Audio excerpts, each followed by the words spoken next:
ერთადერთი თხოვნა და მოთხოვნა ზოგჯერ თხოვნის სახით, ზოგჯერ მუხარის სახით, სყიდვის სახით იყო რომ ზუსტად ის გადაწყვეტილება მიგვიღო, რაც პროკურატურისთვის სასურველი იყო ერთი სიტყვით. 10 წლიან დუმილს ყოფილი მოსამართლე დავით ჯუღელი მისი დაშინებისა და მოსყიდვის მცდელობების დეტალებზე ლაპარაკით არღვევს. ფული, დაწინაურების დაპირება, მუხარის გზავნილები და ბოლოს არასრულწლოვანი შვილის სკოლიდან გადაცემის მცდელობა. ყოველდღიური ტერორი რამდენიმე თვეს გაგრძელდა, სანამ ის ეგრეთ წოდებული კაბელების საქმეს წინა სასამართლოს ხდომების ეტაპზე განიხილავდა. ვინ გელაპარაკებოდა აი ამ პირობებში? ძალიან ბევრი პიროვნება, მათ შორის როგორც ნათესავებთან და ოჯახის წევრებთან იყო, ესაუბრებით და მათი მეშვეობით, ასევე უშუალოდ პირადად უზენაეს სასამართლოს მაშინდელ თავმჯდომარესთან. ნინო კოეჭა. კი.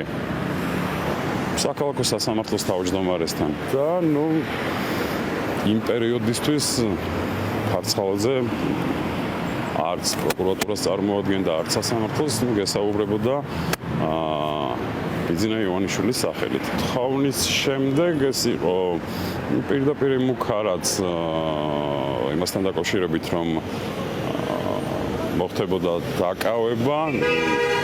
უაზრო მოტივიც იყო გაჟღერებული, რომ თითქოს დაშვება არ იყო საქმესთან დაკავშირებით სახელმწიფო საიდუმლოებასთან მიმართებაში. შემდგომი მუხარების წერილები ეს იწერებოდა ჩემი მეუღლის მეილზეც, მანქანაზეც ხდებოდა საქარემინაში და ბოლო იყო ეს მცდელობა ბავშვის გაყვანის სკოლიდან. ვინმე უცხო პიროვნების მიერ. ჯერ მოსყიდვის შემდეგ კი დაშინების მცდელობების ერთ-ერთი მთავარი მიზანი პროკურატურის მიერ წარდგენილი ფინანსური ექსპერტიზის მტკიცებულებად დართვა იყო.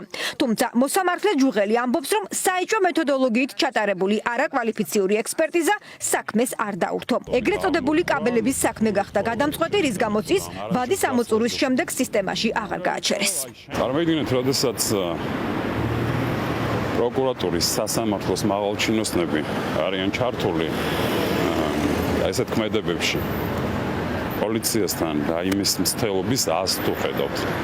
ის რაც მოსამართლე ჯუღელმა არ გააკეთა, გააკეთეს სხვა მოსამართლეებმა. შედეგად ევროსასამართლოში საქართველოს ეგრეთ წოდებული კაბელების საქმე წააგო. სტრასბურგში დაასკვნეს, რომ თავდაცვის სამინისტროს 5 თანამშრომელმა, რომლებსაც ოპტიკურ-ბოჭკოვანი მაგისტრალის პროექტში ფულის გაფლანგვას ედავებოდნენ, სამართლიანის სასამართლოს უფლებით ვერ ისარგებლა. პიროვნული დევნა, პიროვნული ჩავლა, ის დღეები, ის თვეები, ის წლები, რაც გადავიტანეთ, მე კიდევ მეორე ხარისხოვნად მიმაჩნია იმისა, რა საქმესაც ვაკეთებდი. ჩვენი უპირველესი წამსი იყო, რომ იმ პერიოდში ის პროექტი, რომელზეც დიდი დრო და ენერგია დავხარჯეთ, რომ ეს კეთდებოდა ქვეყნის თავდაცვის უნარიანობისთვის. ევროსასამართლომ დარღვევად მიიჩნია ის ფაქტი, რომ პირველი ინსტანციის გამამტყუნებელი განაჩენის შემდეგ მეორე ინსტანციის სასამართლომ 4,5 მილიონი ლარის გაფლანგვის ბრალი მოულოდნელად გადააკვალიფიცირა და თავდაცვის სამინისტროს თანამშრომლები დამნაშავედ სამსახურეობრივი უფლებამოსილების ბოროტად გამოყენებაში ცნო. ისე, რომ ახალი კვალიფიკაციის ფარგლებში თავის დაცვის შესაძლებლობა არ მისცა. ამის შანსი მათ უზენაესმა ინსტანციამაც წაართვა, რადგან საქმე არც კი განიხილა. ეგრეთ წოდებული კაბელების საქმესთან დაკავშირებით კომისიაზე თუ კითხვები ამოიწურა დაგემშვიდობა. კაბელების საქმეზე კაბელების ევროსასამართლოში წააგეთ ეს დავა. ქალბატონო თეა. თეაწულუკიანს ტაქტიკა არც 10 წლის თავზე შეუცვლია. ეგრეთ წოდებული კაბელების საქმეზე ლაპარაკს დღესაც თავი აარიდა.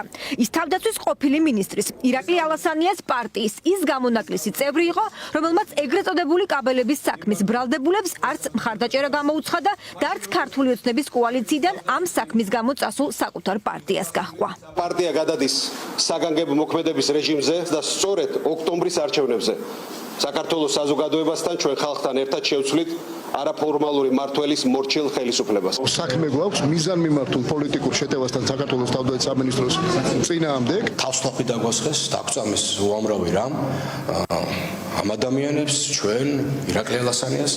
თითქმის ყველა, ვინც მიიჩნევდა, რომ ბიძინა ივანიშვილმა თავდაცვის ყოფილ მინისტრს სადამსჯელო სპეცოპერაცია მოუწყო და თავს ლაფი დაასხა. მის სამსახურში დაბრუნდა. 10 წლის თავზე ირაკლი ჩიქოვანი თავდაცვის მინისტრია.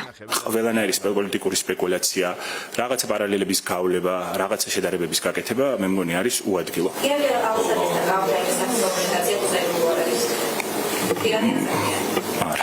თავდაცვის კიდევ ერთი ყოფილი მინისტრი თინა ხიდაშვილი ამბობს, რომ ეგრეთ წოდებული კაბელების საქმე იყო ერთ-ერთი, რის გამოც ბიძინა ივანიშვილის კოალიციასთან მის პარტიას ურთიერთობა დაეწაბა. ალასანიას წასვლის შემდეგ 5 ბრალდებული მან სამინისტროში დააბრუნა, თუმცა ეს დროებითი აღმოჩნდა.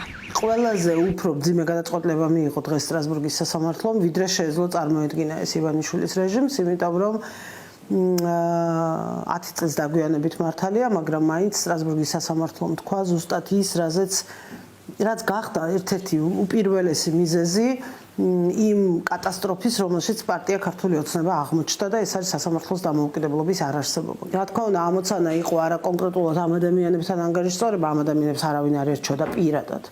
არამედ ამ ადამიანების საშუალებით მაშინდელი თავდაცვის მინისტრის რეპუტაციისთვის ზიანის მიყენება და მისი გასვრა, ასე ვთქვათ.